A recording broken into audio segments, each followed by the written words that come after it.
जय हिंद मेरे साथियों, बीके यूनी क्लास में आप सभी का स्वागत है। आज हम क्लास 12 का जो पहला चैप्टर केमिस्ट्री का उसको स्टार्ट करते हैं। ठोस अवस्था, जो कि पहला हमारा केमिस्ट्री चैप्टर है, तो उसको आप लोग हेडिंग डालिए ठोस अवस्था। पहले समझिए क्या होता है, कैसे होता है। हम आपसे बहुत सारी बातें करेंगे और आज आपको केमिस्ट्री ऐसे चुटकियों में ऐसे केमिस्ट्री आएगा। और केमिस्ट्री कोई डरने की आवश्यकता ही नहीं। मैं बेटा केमिस्ट्री को ऐसा पढ़ाऊंगा जैसे बेटा आप 11 में कुछ भी नहीं पढ़े, तुम जीरो लेवल से बेसिक्स चलेंगे, देखोगे आप खुद ही केमिस्ट्री का कैसे इतना सरल केमिस्ट्री होता है, इतना सरल। सोचो तो बेटा पहला चैप्टर हमारा है ठोस अवस्था। पहले कुछ चीज समझ रहे कि बेटा ठोस आया कहाँ से, पदार्थ होता कहाँ से। पहले जो ना हमारा ब्रह्मांड था पहले जलता हुआ ताप का गोला था। मतलब बेटा आज से बेटा क्या हुआ 13.8 बिलियन एगो, बेटा बिलियन एगो एक थ्योरी आई थी। उस थ्योरी का नाम था बिग बैंग थ्योरी। इस थ्योरी ने ये बताया कि जब इस ताप के गोले का टेम्परेचर बेटा घटा तो हमारी जो ताप जो गोला था वो बेटा कई भागों में विखंडन वो टूट गया, वहां से पदार्थ का जन्म हुआ। समझ में आ रहा है बेटा, वहां से पदार्थ का जन्म हुआ। अब कहो सर कैसे टेम्परेचर, तो एक आप कांच की गोली लेना और उसे ना खूब ज़्यादा गर्म करना और जैसे आप पानी में डालोगे देखोगे बहुत सारे टुकड़े में विभाजित हो जाएगा। तो समझ जाओगे सर ये थ्योरी कैसे। ये पहले एक आग का गोला था, जैसे इसका टेम्परेचर घटा वैसे ये कई भागों में टूटा। जब ये टूटा तो उसमें से बहुत सारे पदार्थ का निर्माण हुआ, उसमें हमारी पृथ्वी भी है। समझ आया। तो अभी क्या आज 13.8 बिलियन एगो एक थ्योरी आई, जिस थ्योरी का नाम था बिग बैंग थ्योरी। ठीक, उस थ्योरी से ये पता चला पदार्थ का जन्म कैसे होता है। तो पदार्थ जब जन्म हुआ तो द्रव हुआ और पदार्थ हुआ या ऊर्जा हुआ। तो लिखो पहले चीज को नोट, पहला चैप्टर नाम लिख लेना ठोस अवस्था सॉलिड स्टेट। तो पहले लिखो नोट, पहले क्या लिखोगे नोट। और बेटा जैसे जैसे मैं लिखवाऊँ वैसे नोट बनाते चलो। फिर केमिस्ट्री है तो मैं चुटकियों बस कोशिश करो इतना कि ज़्यादा से ज़्यादा शेयर करो, ज़्यादा सब्सक्राइब करो, ताकि हमारे पास ज़्यादा एनर्जी है और हम आपको ज़्यादा से ज़्यादा पढ़ा सके।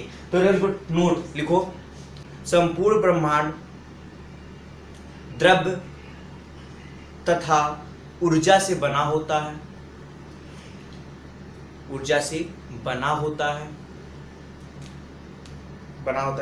द्रव्य ब्रह्मांड का निर्माण करने का कारक है, जबकि ऊर्जा संचालित करने वाला कारक है। मतलब बेटा क्या हुआ कि जो ब्रह्मांड का निर्माण कौन करता है, द्रव करता है, और ऊर्जा उसको संचालित करता है। मतलब जो चक्कर उक्कर काट रहा है ना वो ऊर्जा करता है, और जो बेटा हमारा ब्रह्मांड बढ़ रहा है, जो छोटे छोटे ग्रह बढ़ रहे हैं वो द्रव करता है। क्लियर हुआ टे। अब बेटा जो द्रव है बेटा जो इस चैप्टर पढ़े वैसे द्रव जो है बेटा वो बहुत प्रकार के होते हैं, साधारण प्रकार होते हैं, पर इस चैप्टर में जो भौतिक अवस्थाएं पढ़ेंगे। तो पहले लिख लो पदार्थ क्या होता है, पहले लिख लो पदार्थ क्या होता है। लिख लो हर वह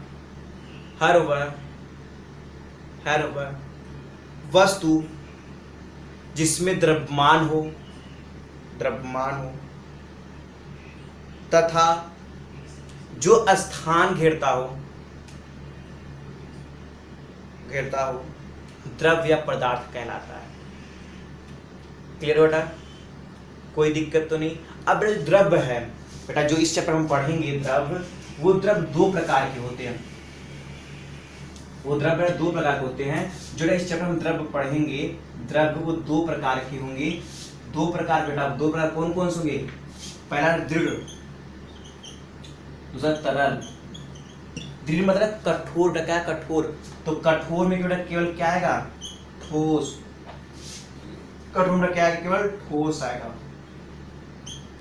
तरल में दो चीजें आएंगी, द्रव, बेटा क्या आएगा, गैस। दृढ़ कठोर, बेटा कभी कठोर चीज बहेगी नहीं बहेगी। तो द्रव तरल में क्या होता है, द्रव मतलब पानी बहता है ना, है कि नहीं। गैस बेटा अभी आप कभी फॉग सेंट मारो, देखो मारोगे यहाँ महकेगा वहां ना भाई। तो इस चैप्टर में जो पढ़ेंगे वो द्रव दो प्रकार का, दृढ़ होगा और क्या तरल होगा। जो दृढ़ में क्या है ठोस होगा, और तरल क्या द्रव और क्या है गैस।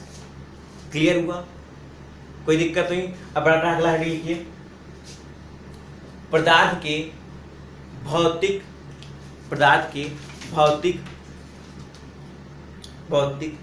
अवस्थाएं, तो बता रहा पदार्थ की जो भौतिक अवस्थाएं होती है द्रव की, वो 3 होंगी। जो द्रव की 3 अवस्थाएं होंगी द्रव की, वो कौन कौन से होंगे बेटा? होंगी ठोस, द्रव, बेटा क्या होगा? गैस। ठीक है, क्लियर हुआ? तो बेटा जो ठोस होता है, अब चैप्टर का हमारा ठोस अवस्था है ना, तो सुनो बेटा एक चीज है, ठोस जिन कणों से मिलकर बना होता है, ठोस जिन कणों से मिलकर बना होता है उन कणों को अव्ययी कण कहते हैं, अव्ययी कण कहते हैं, अव्ययी कण कहते हैं। मतलब ठोस जिन पदार्थों से, जिन कणों से मिलकर बना होता है, मतलब ठोस जिन कणों से मिलकर बना होता है उन कणों को हम क्या कहते हैं? अव्ययी कण कहते हैं। क्लियर हुआ? तो जब बेटा हम अव्ययी कण बोलते हैं तो अव्ययी कण कुछ भी हो सकता है, अणु भी हो सकता है, परमाणु भी हो सकता है, और बेटा आयन भी हो सकता है। मतलब अणु भी हो सकता है, परमाणु भी हो सकता है, आयन भी हो सकता है। तो याद रखना, जो ठोस होता है, कोई पूछे ठोस का, ठोस जिन कणों से मिलकर बना होता है उन कणों को हम अव्ययी कण कहते हैं। अव्ययी कण अणु भी हो सकता है, परमाणु भी हो सकता है, और आयन भी हो सकता है। क्लियर बेटा हुआ? कोई दिक्कत तो नहीं? अच्छा बेटे, अब बेटा अब बात आती है ठोस, द्रव और गैस। क्लियर? तो बेटा आप एक चार्ट देखिए जो बगल में दिख रहा है, वो चार्ट देखिए बेटा, चार्ट देखिए। चार्ट क्या कह रहा है? आयतन। बेटा क्या कह रहा है? आयतन। तो जो बेटा ठोस का आयतन होता है वो कैसा होता है? निश्चित में। कैसा होता है? निश्चित होता है ना, निश्चित होता है। अब बेटा द्रव का आयतन होता है कैसा? निश्चित होता है। देखिए ना, द्रव का आयतन निश्चित होता है। और बेटे आपका क्या हो गया? गैस का जो आयतन है निश्चित नहीं होता है, अनिश्चित होता है। तो इसका मतलब क्या हुआ? जो आयतन है वो ठोस का निश्चित होगा, द्रव का क्या होगा? निश्चित होगा, परंतु गैस का क्या होगा? अनिश्चित होगा। अब बेटा आकृति, तो जो ठोस की आकृति वो निश्चित होगी, जो द्रव की अनिश्चित होगी। परंतु द्रव की जो आकृति होती है, जैसा पात्र हो वैसे उसकी आकृति हो जाएगी। ग्लास मतलब ग्लास का आकार हो जाएगा, और कटोरी में कटोरी का आकार हो जाएगा। तो बेटा आकृति बेटा क्या होगा? अनिश्चित होगा। और बेटा गैस की आकृति कैसे होगी? अनिश्चित। मुझे मत देखो यार, चार्ट को देखो, ठीक है?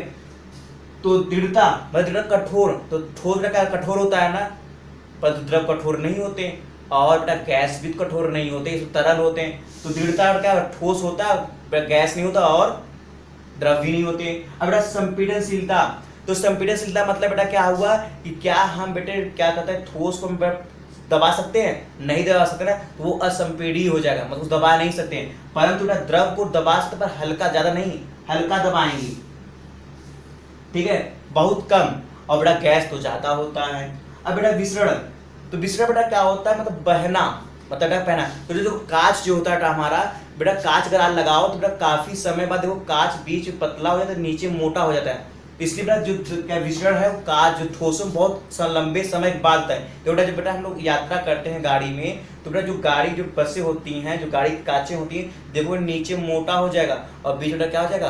पतला हो जाता है। और बेटा क्या द्रव होता है, पर गैस की अपेक्षा कम होता है विसरण, और गैस में बहुत ज्यादा होता है।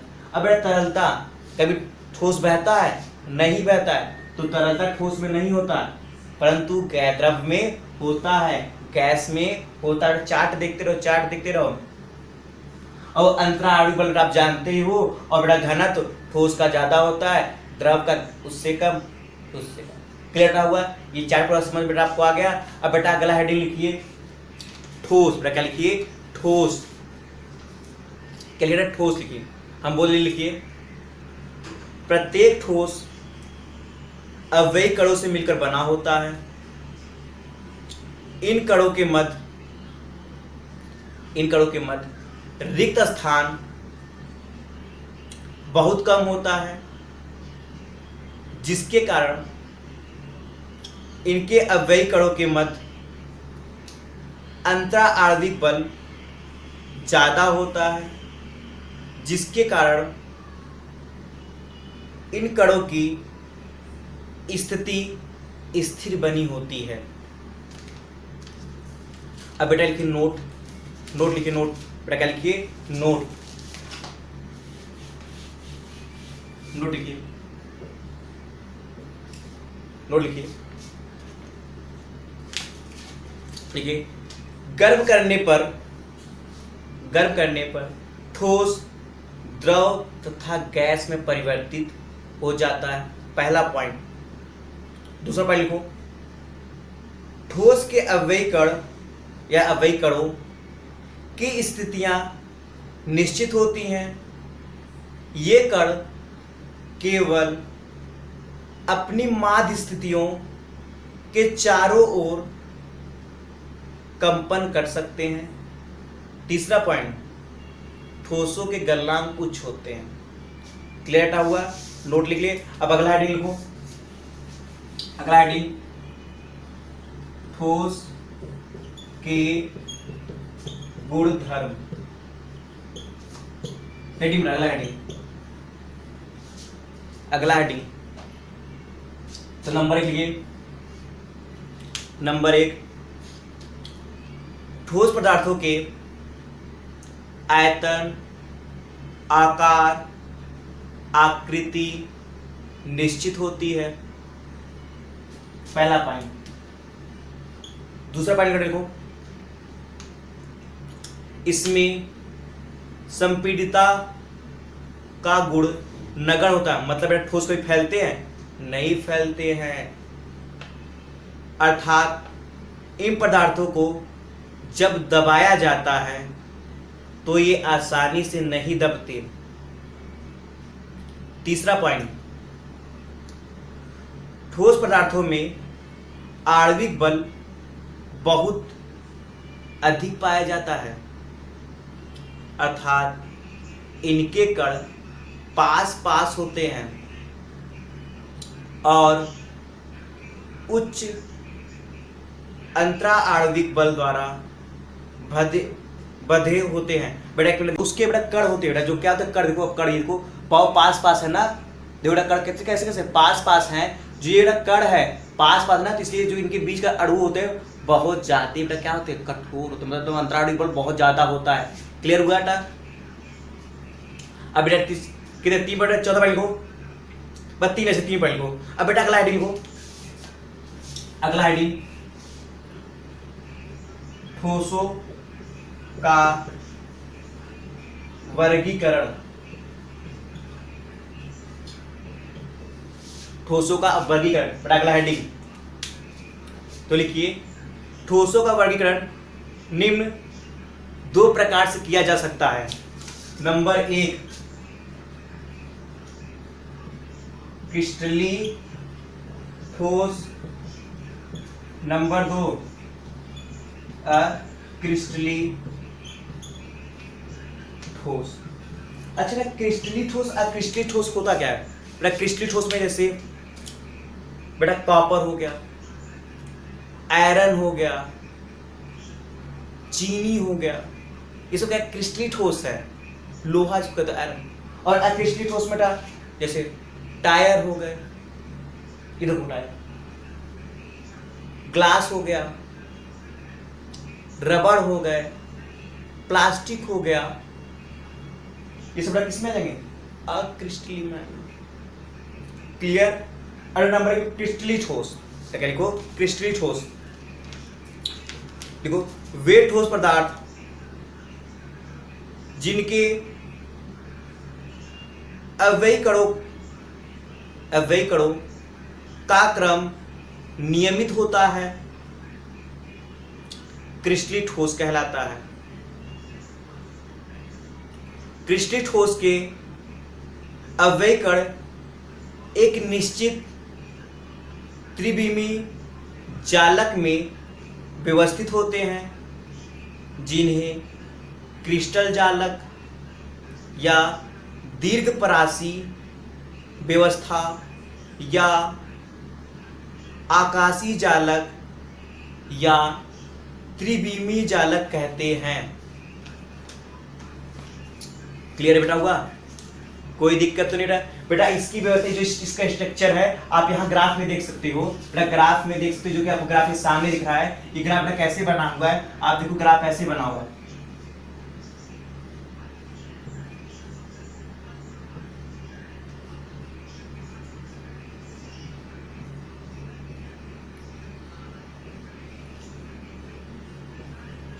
देखो इसके जो कर्व बेटा एक नियमित क्रम में व्यवस्थित है ना बेटे, कैसा व्यवस्थित, एक नियमित क्रम में व्यवस्थित है। देखो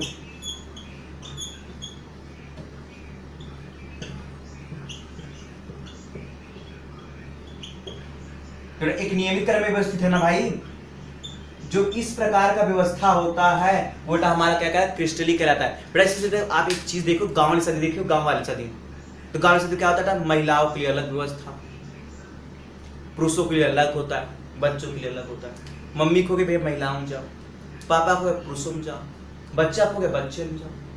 तो जो हमारा क्या होता है क्रिस्टलित होता है, आप किसी भी राशि में हर राशि में अलग अलग मिलेगा ना। तो इसमें तो किसी निश्चित पैटर्न करना है, कोई पैटर्न फॉलो कर रहा है, इधर जाओ तभी एक पैटर्न, देखो इसका एक निश्चित पैटर्न मिल रहा है ना। तो इस प्रकार का जो क्रिस्टल होगा वो बेटा हमारा क्या कहलाएगा, क्रिस्टली ठोस कहलाएगा। तो आज बेटा केमिस्ट्री पहला पार्ट बेटा यही तक हम यूज करते हैं, और बेटा कल पार्ट हम सेकेंड लाएंगे। पर कोशिश कीजिए ज्यादा से ज्यादा सब्सक्राइब कीजिए, जिससे हम आपका ये चैप्टर जल्दी खत्म करें। और बेटे इसके बाद आपका चैप्टर बहुत ही इंटरेस्टिंग रहेगा, बस आप कोशिश कीजिए ज्यादा से ज्यादा सब्सक्राइब कीजिए और कोशिश कीजिए हमसे ज्यादा से ज्यादा लोग जुड़े। तो क्लास इसका पार्ट सेकंड हम कल लेकर आएंगे, तब तक ले बस एक कोशिश कीजिए वीके यूनिक क्लास को आप लोग जितना ज्यादा शेयर करना उतना ज्यादा शेयर कीजिए।